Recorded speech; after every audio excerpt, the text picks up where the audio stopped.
If you want to enable NFC on your Samsung Galaxy phone, the process only takes a minute and allows you to use features like contactless payments, quick device pairing, and fast file sharing.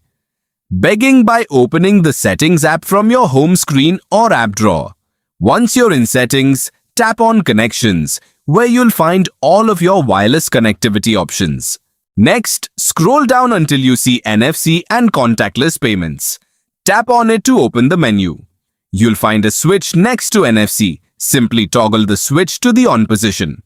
When the switch turns blue, NFC is successfully enabled and ready to use. After turning NFC on, you can tap contactless payments if you want to choose your preferred payment app, such as Samsung Wallet or Google Wallet. This step is optional, but recommended if you plan to make tap-to-pay purchases in stores. Keep in mind that not every Samsung Galaxy model includes NFC hardware.